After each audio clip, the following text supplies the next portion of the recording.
in association with Kutumb app. अनेक ग्रुपों से पाइए छुटकारा, आपके संगठन का अपना ऐप कुटुंब ऐप।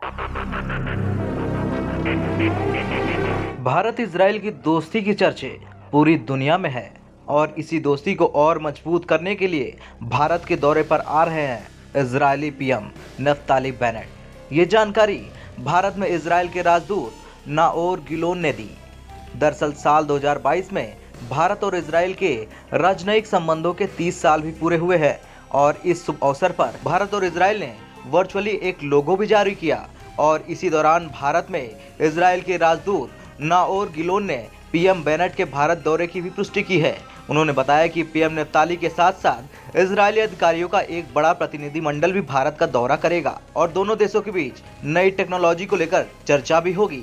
इससे सबसे ज्यादा झटका पाकिस्तान को ही लगेगा क्योंकि पाकिस्तान इजराइल को अपना दुश्मन मानता है। जैसा कि हम आपको पहले ही बता चुके हैं कि राजनयिक संबंधों के 30 साल पूरे हो गए हैं और इस मौके पर भारत और इजराइल ने पूरे साल जश्न मनाने का ऐलान भी किया है। इसी जश्न को गति देने के लिए दोनों देशों के राजनयिकों ने एक विशेष लोगो भी जारी किया। इस लोगो को लॉ जारी करने के लिए आयोजित वेबिनार में गिलोन ने कहा कि वह भारत के राजदूत बनकर खुद को सौभाग्यशाली महसूस कर रहे हैं। गिलोन ने दो प्राचीन सभ्यताओं के बीच संबंध को असाधारण और नियमों से परे बताया।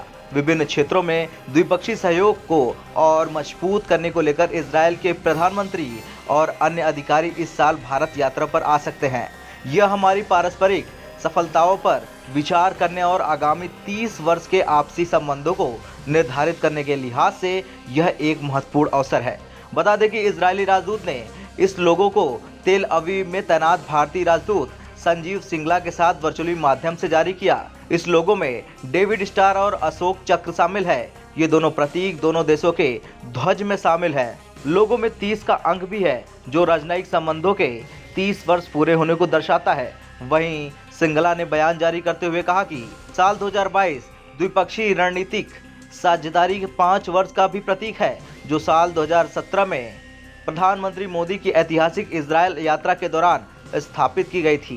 भारतीय राजदूत ने बताया कि कैसे नावान नगर के महाराजा जाम साहिब ने न केवल कई यहूदी बच्चों की जान बचाई बल्कि द्वितीय विश्व युद्ध के दौरान उन्हें आश्रय प्रदान किया।